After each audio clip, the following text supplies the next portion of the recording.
2, 1. Podcast Ra Ra Ra. Yo masuk.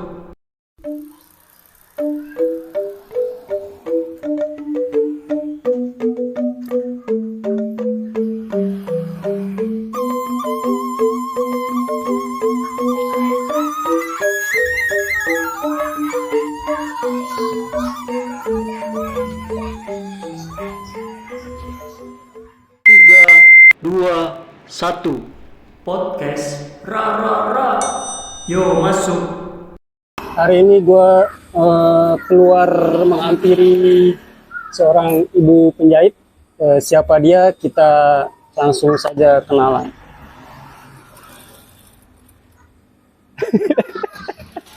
Ibu grogi nih. Bu, selamat siang, Bu. Selamat siang juga. Ada.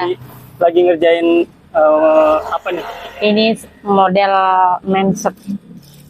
Oh, men's shirt. Baju apa celana? Baju Oh. untuk cowok. Oh, label ya? Ya, pakai label ini, label bajunya ini baju punya ini. Bosnya punya tamu Australia. Oh, gitu. Ya. Ini boleh ganggu kan, Bu? Sembari Nggak apa-apa. ngobrol-ngobrol tentang menjahit cerita hidup lah. Nggak apa-apa, Iya. santai aja. Bisa. Nah, ini kan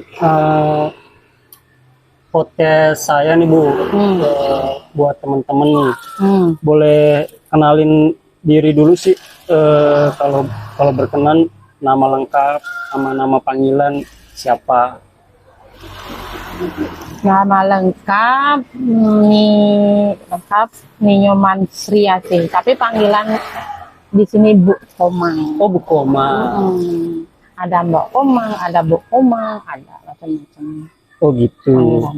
Kalau itu Itu labelnya Sri Permak. Sri Permak apa? Sri Permak itu menerima jahitan perseorangan yang ibaratnya permak tuh kayak ini loh, size besar dijadikan kecil, kayak gitu. Ya, ataukah ada yang ganti resleting, ada yang jaritan, pokoknya yang ada jaritan lepas, kayak gitu. Permaknya itu buat tambahan, kerja tambahan karena langganannya terlalu banyak. Oh, langganannya bule-bule juga ya? Ada boleh, ada yang sampai nggak bisa bahasa itu ada, pakai bahasa isyarat. Pakai bahasa Ini isyarat. gitu. Oh, Oke gitu. Berarti saya manggilnya Bu Komang nih. Boleh, apa aja boleh. Oh iya. Kalau di sini Bu Komang, Mbok Komang, nggak gitu.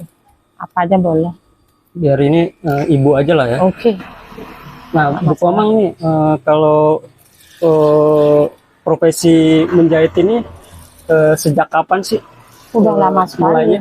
Lama. Lebih 10 tahunan. 10 tahun.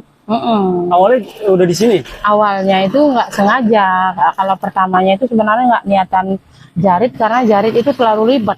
Oh, oke. Kan aturannya terlalu banyak. Kan dulu tinggalnya di kampung. Di mana itu? Sana daerah Pupuan sana kampungnya. Terus Puan itu mana sih? Tabanan. Oh, Tabanan ya. Terus kakaknya kan rumahnya dekat sini di Kuanji, dapat sakit terus diajak sini pindah, disuruh diajarin jarit, tapi di rumah dibeliin mesin sama kakak sepupunya. Oh, Terus mesinnya tak cicil dari dia, diajarin sama teman depan rumah kakaknya. Dari situ dah awalnya bisa jarit. Itu kan jaritnya otodidak karena diajarin sedikit-sedikit kayak gitu tuh. Lama kelamaan udah pingin benar, nggak nyangka juga bisa jarit. Kan jarit itu susah nih. Dari situ kok hobi, terus udah bisa sedikit-sedikit, ingin biar memang kerja kita kan nggak pakai ibaratnya privat ini untuk nggak dapat live-nya itu, karena udah tidak langsung, karena diarahin temen apa, karena alat-alatnya kan mesinnya punya sendiri kayak gitu, walaupun itu dibantu sama kakak sepupunya. Terus udah bisa sedikit, terjunlah langsung belajar ke garment. Dari situlah dapat pengalamannya, dapat tempat kerjanya yang bagus, bosnya yang bagus, dan lingkungan mendukung. Dari situ semakin hari ya semakin ngerti dan semakin kayak penggila jaritan kayak gitu. Padahal jaritnya kan jaritan semua khusus untuk bukan jaritan yang lokal, untuk tamu-tamu aja yang Tapi karena seiring waktu teman yang ngajarin, lingkungan pokoknya jadinya bisa. Oh, berarti Ibu sempat kerja di garmen ya? Iya, dulu lama Di mana itu? di daerah di daerah ini Karangsari, itu daerah-daerah dekat Bali TV. Bali TV.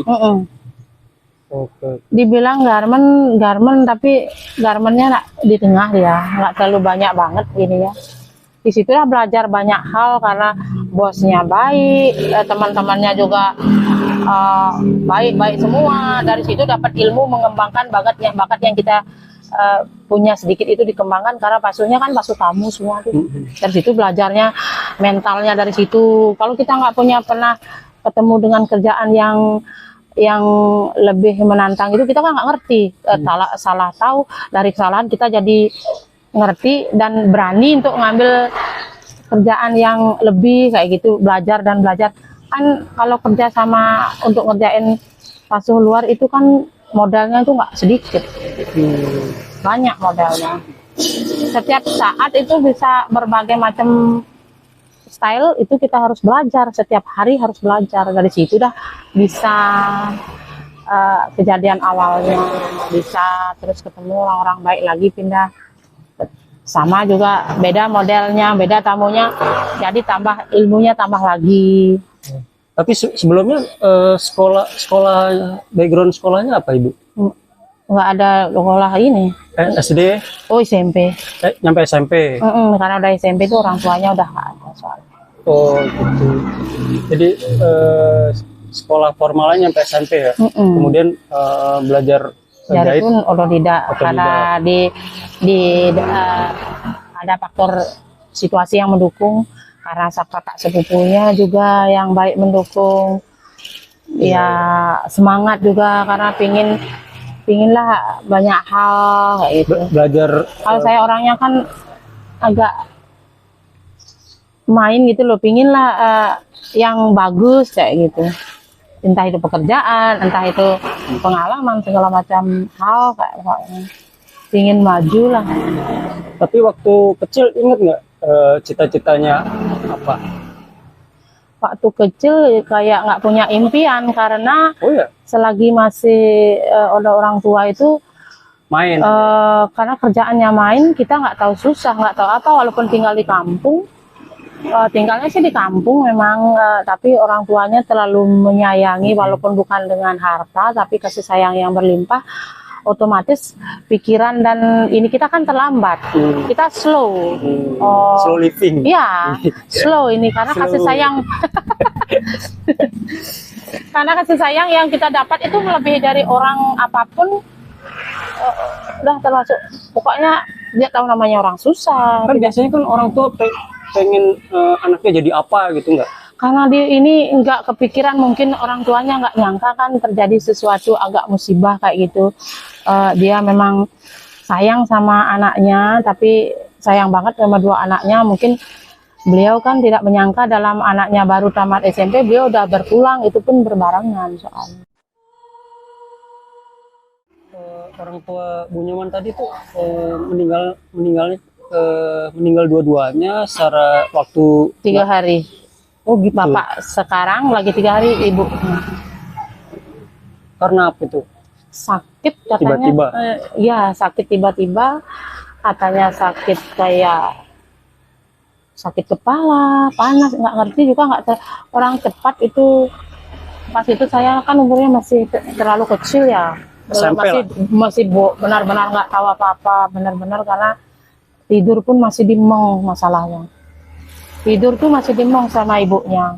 Itu nggak menyangka dia sakit, itu udah kayak nggak sadar aja itu bukan bener apa enggak tuh. Itu kayak nggak beneran, jadi pikirannya itu ya kayak gimana ya, kayak orang bingung itu gimana ya, nggak ngerti ngomongnya. Bingung gimana, terus lama-kelamaan kan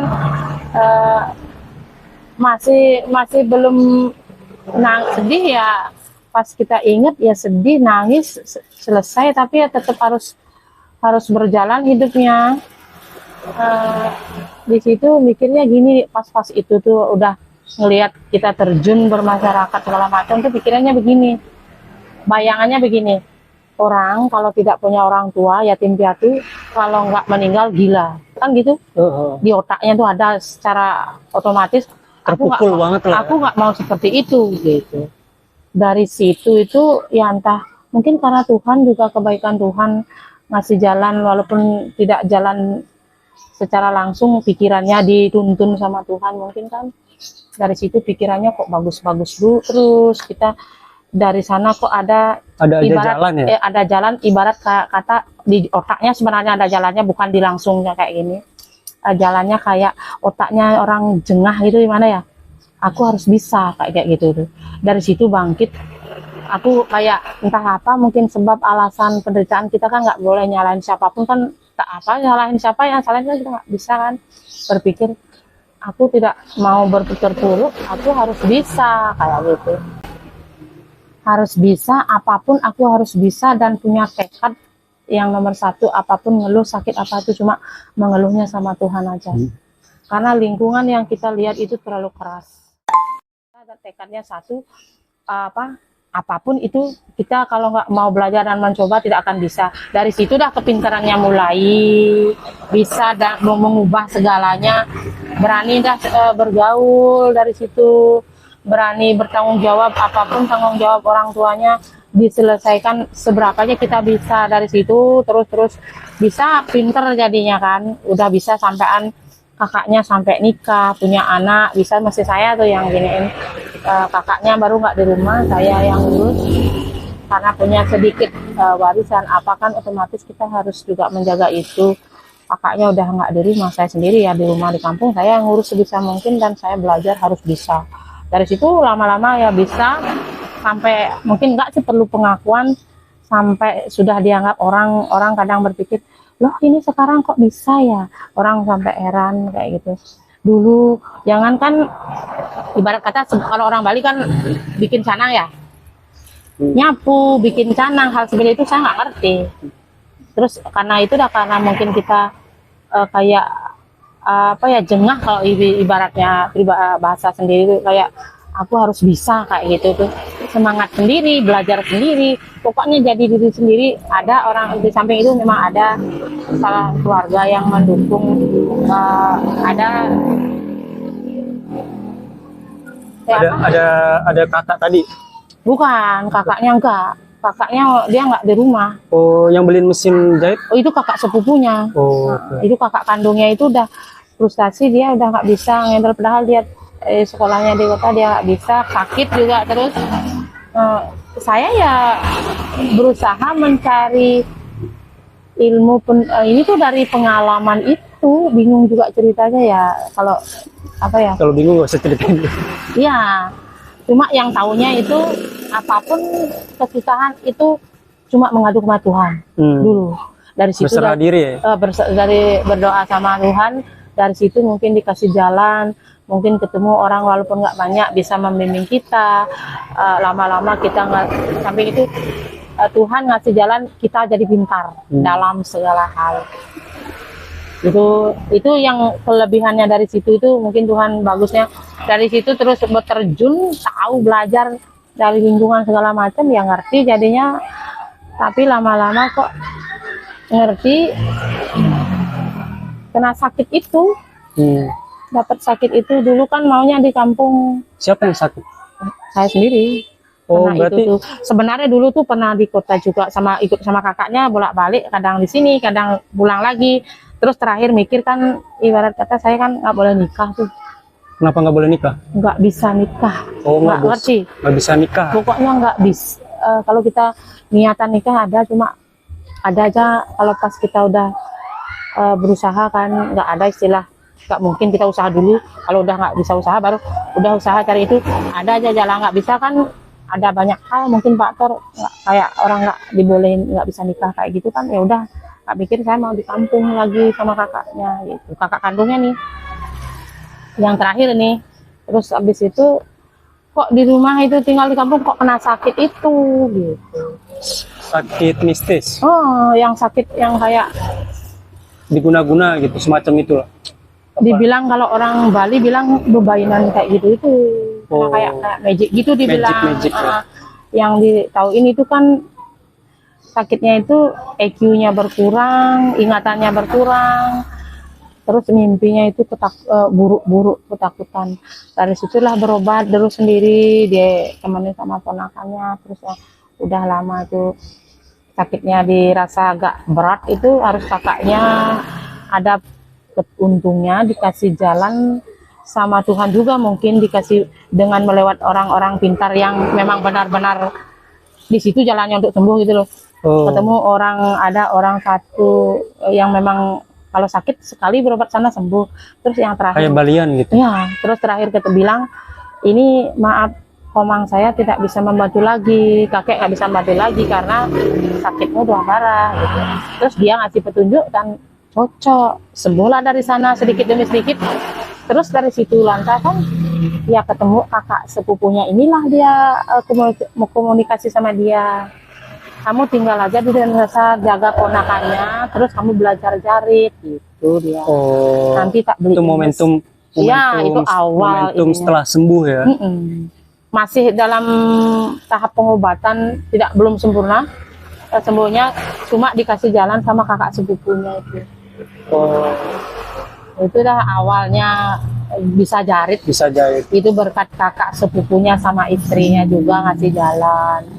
Itu. Jadi kayak aku kan kemarin pernah tahu ada semacam filosofi hidup itulah. Kan ada korek gas itu kan. Nah, korek gas itu satu masuk ke comberan, masuk ke dalam air gitu. Terus kan kalau dicekrek-cekrekin gitu nggak nyala kan. Nah, tapi kan ada korek gas satu lagi yang ini tinggal dipencet gasnya karena nggak pemantiknya nggak nyala kan. Ini korek gas yang nyala ini dinyalain gitu terus ini nyala. Nah, sebenarnya kan itu filosofi kayak saat kita di fase titik terendah kita butuh seseorang yang memantik gitu, menyalakan. Itu mungkin sudah jalan dari Tuhan kok dijalankan, dipertemukan dengan orang dan keluarga yang ya bisa membantu. Berarti kita. Itu keluarga jauh dong? Sebenarnya itu keluarga jauh, dia keluarga saudara ibunya itu bersaudara sama adiknya dia. Sebenarnya itu sudah jauh dari ibu, bukan dari bapak. Dipertemukan ya, secara tidak sengaja. Memang dari dulu sih, dari kecil memang bergaul sama kakaknya, karena ibunya masih hidup dia tuh sering di sana. Besar berkembangnya juga ikut di sana sama kakaknya, walaupun kakak-kakaknya nggak ada di rumah karena dia kan ke sekolahnya di Denpasar.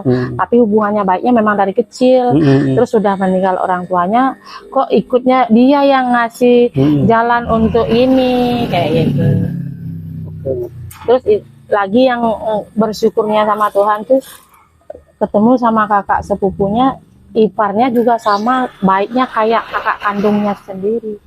Itu yang benar-benar bikin hidup kayak sekarang, itu kakak sepupu sama iparnya itu ngasih jalan terbaik dia. Kakak iparnya itu yang paling benar-benar bikin kayak gini sama kakak sepupunya yang cowok itu. Ya, berarti kan intinya kan ibu akhirnya belajar menjahit ya. Dari sana dibeliin mesin sama kakaknya, terus kita kan gini, kita bersaudara banyak. Saya itu sebenarnya kalau hitung-hitungan sama dia, saudaranya 1, 2, saya nomor 3. Otomatis dia kakaknya kan punya keluarga inti. Saya biar menjaga, biar enak, biar kita nggak punya masalah, biar nggak kehadiran saya nanti bikin gimana-gimana. Kakaknya saya sama kakaknya yang perempuan iparnya ini, dia yang beliin mesin, saya nyicil ke dia kayak gitu. Kita hubungan kita tetap baik sama keluarganya juga kan nggak apa-apa. Orang kita kan anggap kita hubungannya kayak bisnis kakaknya, maksudnya nggak kita minta gitu loh, karena dia kan punya keluarga inti. Saya juga nggak berhak kan minta yang gitu-gitu. Saya ngerti biar saya udah dibaikin sama kakak sepupu, iparnya aja sama kakak sepupu aja udah bersyukur banget. Masa saya nyusahin lagi dengan hal-hal tingkah kita yang nggak benar, bikin keluarganya runyam, kan nggak mungkin kayak gitu. Nah, setelah beli mesin jahit, yang ngajarin siapa? Ada temannya di depan rumah kakaknya, dari orang gitu. Singaraja. Ya, namanya Ilo. Dari sana dah dia ngasih jalan, tapi karena sudah punya mesin sendiri kan otomatis kita semangatnya belajar sendiri dulu. Harus bisa lancar mesinnya dulu segala macam karena punya sendiri gitu. Udah bisa jalanin mesin, dikasihlah jalan belajar jarit sama temennya itu gitu. Oh, Dari sana bisa, dah lama-lama bisa sedikit, walaupun nggak ngambil satu baju gini, bisa lah, dikasih lah ilmu sedikit-sedikit. nah, Karena kan kerjaan menjahit pertama, orderan pertama apa ini? itu kayaknya punya tamu juga, cuma dia kayak sistem tempel-tempel itu. Oh, kayak emblem. Bukan.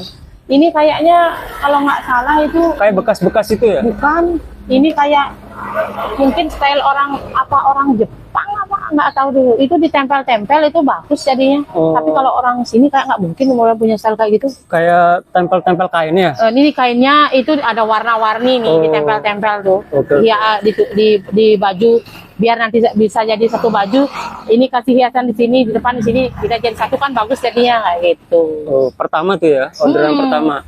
Nah, terus sempat kerja sama tadi kerja sama factory gitu.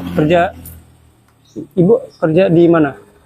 Tempat Di garmennya itu, garment ya, namanya garment ya. garment family namanya. Oke. Berarti kan sebenarnya kan dari fase titik terendah ibu tadi kehilangan, terus bangkitnya kan dengan menjahit lah. Lewat kakaknya ya ngasih jalan untuk Iya, jadi menjahit ini sebagai cara untuk melanjutkan hidup. Iya. Iya. Karena kita punya tanggung jawab untuk keluarga. Karena kakak saya kan sakit sakitan kakak kandung. Iya. Otomatis memang sih dia nggak nuntut bertanggung jawab apa. Itu karena niatan sendiri. Saya ingin berbakti sama orang yang sudah meninggal, sama orang tuanya itu. Karena saya udah merasa beruntung dilahirkan sama beliau. Sekarang ditinggal, saya nggak pernah berbakti selagi dia hidup.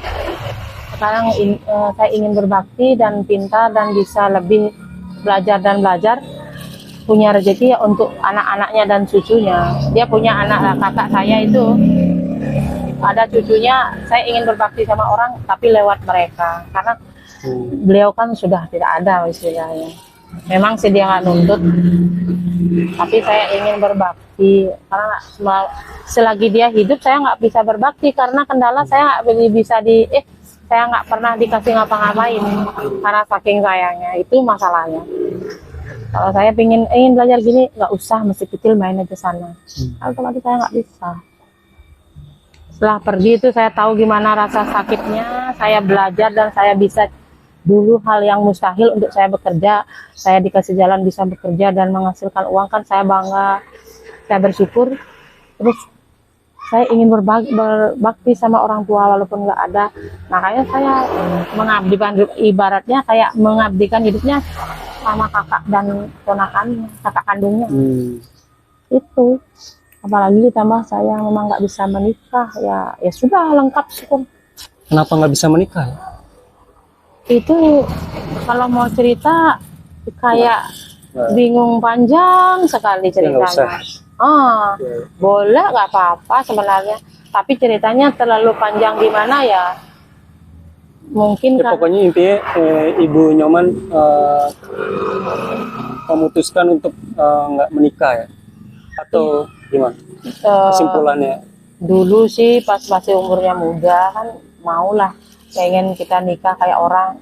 Masa sih kita nggak menikah karena kita normal kan, pikiran bisa lah kayak orang lain. Walaupun mungkin berurusan dengan lawan jenisnya agak terlambat karena kita faktor kenyamanan di keluarga. Kalau lihat pengalaman dari orang itu berurusan dengan laki-laki terlalu susah dan berat. Dari situ awalnya agak tidak terlalu berani dekat dengan laki-laki kayak gitu. Karena saya tidak suka luka. Itu intinya. Saya tidak suka terluka. Saya tidak suka tersakiti. Itu intinya, makanya agak terlambat. Tapi kelamaan kita harus berjuang dan berusaha, kita harus punya pasangan gitu. Walaupun dengan susah payah, ya belajar harus berani gitu, berani, tapi tidak pernah mulus. Karena saya berpasang itu terlalu banyak aturan, mungkin kan susah orang juga mau menerima. Iya. Bukan aturan yang gimana untuk semua, enggak. Ibarat kayak orang kita begini nggak boleh, gitu nggak boleh. Karena kalau kita begini nanti hasil begini, kalau kita gitu, orang kan nggak mungkin mau seperti itu. orang pacaran ya pacaran betok, nggak peduli mau apa hasilnya, yang penting kalau saya memang nggak cocok, memang kalau begini nanti kita begini, jangan gitu. Orang kan susah, tidak suka aneh-aneh soalnya, tidak suka berpacaran yang bebas, nggak suka terlalu banyak aturan kalau berurusan dengan laki-laki, karena saya tidak mau berurusan dengan laki-laki hanya karena untuk kesenangan aja, nggak mau.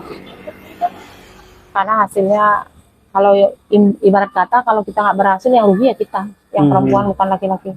Saya nggak suka itu karena terlalu berat. Melihat dari pengalaman teman-teman semuanya itu kadang dulu pas masih bergaul itu di situ juga agak ketakutannya, nggak percaya sama orang itu kelemahannya. Semenjak ditinggal orang tua, bergaul, terjun ke masyarakat langsung dengan ilmu yang tidak begitu banyak, melihat banyak pengalaman pahit dan banyak mempelajari pribadi orang yang banyak. Ibarat kata orang itu tidak semua sama kayak kita. Kalau saya sendiri kan otaknya nggak isi apa-apa, nggak ada isi yang aneh-aneh. Apa ya, terlalu kosong pikirannya, nggak pernah terlalu berpikiran buruk tentang orang, tidak mau tahu orang, tapi orang kan nggak mau seperti itu semua. Iya. Berarti Intinya itulah, hidup itu tidak punya kepercayaan kepada orang tuh, maaf ya, bukannya gimana-gimana. jadi kayak lebih baik mencintai diri sendiri. Iya, karena sakit luka itu tidak enak. Saya kehilangan, Semua orang punya luka sih. iya, kehilangan orang tua itu sangat menyakitkan. Di samping itu kita terjun itu kita tidak akan mendapatkan perilaku yang tulus seperti orang tua kita, itu yang menjadi pelajaran. Pokoknya kasih sayang orang tua itu tak mungkin terganti. Nggak ada. Setulus apapun orang itu tidak akan selamanya. Jarang kita bisa ngitung dengan jari di orang yang kita tulus sama kita. Tapi kan kita bukan harus menuntut dia tulus sama kita, kan nggak mungkin ya. Cuma penilaian, wajar mereka tidak tulus, apa itu kan punya haknya sendiri. Saya cuma bilang aja kayak gitu, bukan berarti kita harus nuntut, kita juga tidak sesempurna yang mungkin orang harapkan kan. Itu intinya, saya tidak punya kepercayaan karena saya lukanya itu mungkin bikin agak trauma. Apapun jadinya serba terlalu banyak aturan untuk diri sendiri dan banyak hal. Iya. Susah ya. Oke, Bu. Karena intinya saya tidak mau disakiti sama orang. Karena saya tidak pernah suka menyakiti orang, apapun itu judulnya. Terus yang memotivasi Ibu apa berarti? Yang memotivasi Ibu untuk melupakan Takdirnya itu ya pasrah sama Tuhan dan terus belajar pakai logika. Dengan logikanya itu kita sudah berusaha semaksimal mungkin tapi tidak bisa, itu kan takdir namanya. Kalau tidak takdir ngomong apa? Kita harus cari cara untuk bisa keluar dalam keterpurukan, kan tidak mudah kita sempurna tapi kita tidak bisa memiliki kesempurnaan kan, karena kendala mungkin satu dan lain hal. Kita manusia normal yang punya kekurangan dan apa. Tapi Ibu udah bisa berdamai? Bisa. Semenjak ini bisa. Dulu enggak, tapi itulah dengan belajar lebih pakai logika. Kalau gini intinya realistis ya, kalau ini intinya kalau aku terus kayak gini tidak bisa menerima yang rugi itu aku. Sedangkan tidak akan mungkin berubah. Berarti menjahit ini buat Ibu apa gitu filosofi, kan menjahit kayak filosofi hidup atau pilihan, jadi sekarang udah menjadi pilihan hidup lah. Intinya menjahit itu bisa saya bisa hidup dari menjahit. Oh, berarti udah. Iya, dari sana bisa nanggung semuanya. Jadi udah sebagai profesi lah. Kalau ini kan udah menjadi, kalau apa yang kita lakuin lebih dari 10 tahun itu berarti udah profesional di bidangnya. Iya, udah berusaha seprofesional mungkin. Jadi udah ahli lah. Apalagi sekarang kan saya punya kayak usaha permak itu jauh, kita harus Lebih susah. harus pakai otak. Kenapa begitu? Kita sekarang mermak barang orang yang stylenya kita nggak tahu. Jadinya dari situ belajar. Kita jarit ini, cari awal jaritannya gimana, biar kita itu hasil permakannya bagus sesuai aslinya, kayak gitu. Saya nggak suka permak yang asal-asalan jeret, nggak suka. Makanya banyak orang ya seneng langganan itu.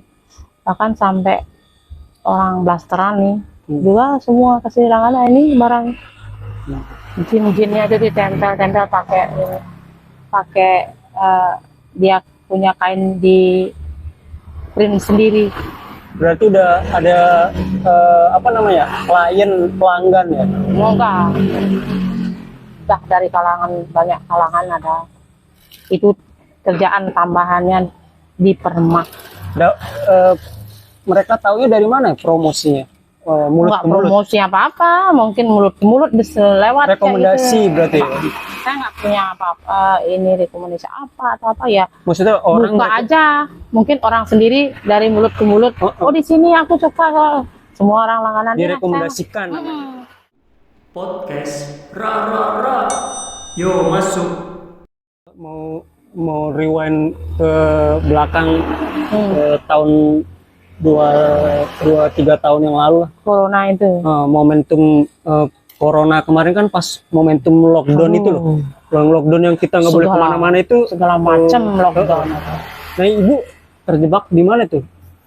Sini masih jarit. Di sini nih? Enggak, di situ sebelah. Nggak bisa keluar lewat ke sini? Belum di sini. Belum di sini. Pas Corona itu kakak iparnya itu ngontrak buat jualan baju, punya butik kios baju. Saya jaga kios, kalian jarit. Tapi jaritnya enggak, walaupun enggak ini masih bisa sedikit-sedikit, walaupun tidak seheboh ini masih tetap bisa jarit, ditambah lagi dibantu sama kakaknya, kakak sepupunya. Oh berarti pas lockdown itu masih menjahit? Masih Bisa menjahit tuh ya? masih Ada orderan ya? cuma orderannya bukan dari tamu, lupa ada tamu sedikit tapi Oke. Ya kan ada. pariwisata kan mati lah anggapnya waktu itu kan. Tapi menjahit masih hidup. Masih ada sedikit tapi Oh, kalau lokalan masih. oke. Terus ditambah pas itu tuh ada lokalan. Bisanya dari lokalan juga. Apa tuh, baju apa lokalan itu? Lokalan ya kayak atasan, isi karet kayak dress, kayak kulot itu loh, celana panjang gitu. Oh gitu. Jadi masih bekerja lah istilahnya ya. Kalau yang lokalan nggak berhenti, Oke. masih jalan walaupun tidak sempurna banget. Makanya orang bilang cuma jarit yang bisa bertahan di dalam corona.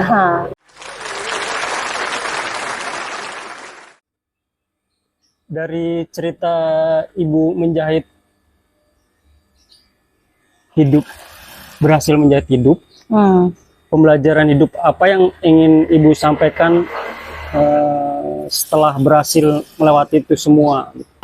Sebagai ini kan ibu kan istilahnya kan sebagai penyintas kan, penyintas itu survivor gitulah, orang yang berhasil melalui kesulitan hidup.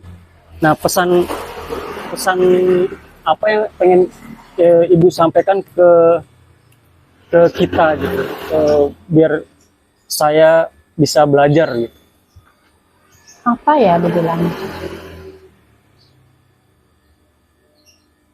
Ibarat kata ya kayak ini, dalam suatu hidup kan pasti ada masalah nih. Intinya kita jangan melawan arus, jalani banyak dengan doa dan dengan semangat dan keyakinan sendiri.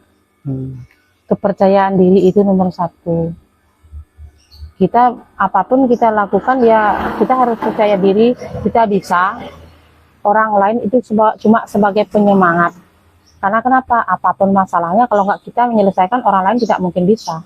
Karena kita ini yang tahu gitu. Intinya jangan pernah menyerah saja, semangat tinggi dan banyak berdoa, itu aja. Kita berjuang dulu, berjuang tidak ada hasil ya sudah gimana gitu, jangan menyerah sebelum berjuang, itu aja. Karena Tuhan itu pasti baik, kita berjalan karena sudah sesuai karma kita gitu. Jangan banyak mengeluh dan banyak apa ya, Istilah jangan banyak mengeluh, jalani aja. Lebih berjalan dengan logika, jangan pakai hati. Kalau kita selalu pakai hati, lukanya itu banyak. Kalau pakai logika, kita sudah tahu ini ada luka, berarti kan sakitnya biasanya 100 jadi 50 kayak gitu. Hatinya itu yang dulu ditata, keyakinan ke logikanya itu dibagusin, keyakinannya ditata. Yang nomor satu itu tetap berdoa sama Tuhan. Intinya jangan pernah menyerah, tetap berusaha, seburuk apapun itu harus tetap berusaha, karena menyerah pun tidak ada gunanya kan, itu sudah karma kita. Kita yang penting sudah menjalani semaksimal mungkin, walaupun mungkin hasilnya tidak sesuai, seenggaknya kita masih bisa makan. Karma itu apa sih, Bu? Karma itu ya, Kalau di Bali kan? kalau di Bali itu ya hasil dari perbuatan kita ya kita nikmati sendiri. Tidak akan bisa ditawar-tawar itu. Ada karma baik, ada karma buruk. Iya, pasti itu. Sebenarnya semua orang mau kepercayaan apa, karma itu ada. Karena pada dasar intinya kita kan sama, cuma beda keyakinan aja. Oke. Dunia kan dulu satu kan ininya. Iya. Kalau menurut saya sendiri itu dah cuma semangat dan percaya dengan diri sendiri dulu. Bukan berarti kita nginin orang, enggak, merendahkan orang, enggak. Intinya dengan diri sendiri dulu. Kalau udah diri sendiri kita yang bisa dan benar, kita akan gampang berinteraksi dengan orang. Kita udah kenal diri kita, gampang untuk mengenal orang itu. Itu istilahnya. Susah apapun, pasti hidup itu tidak ada yang mudah. Karena kita,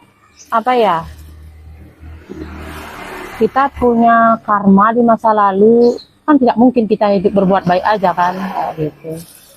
Ya kita tetap jalani apa adanya, kita berusaha dan syukuri kalau bisa, walaupun itu tidak mudah. Oke. Harus disyukuri dan tetap berusaha, intinya itu aja. Terima kasih, Bu. Terima kasih Jadi sama-sama. hari ini melalui podcast Rarara, gue keluar dan mencari guru hidup. Seorang Ibu Nyoman yang berhasil menjahit cerita duka, suka perjalanan hidupnya. Akhirnya hari ini bisa di-share ke saya. Sekali lagi terima kasih Bu Nyoman. Sama-sama. Buat waktu dan kesempatannya. Oke. Sampai jumpa di menjahit luka. Semoga diberkahi selalu semua orang, apapun usahanya, apapun pekerjaan, semoga diberkahi dan dilancarkan. Amin. Terima kasih, sampai jumpa lagi di podcast Rarara, keluar menghampiri. Podcast Rarara.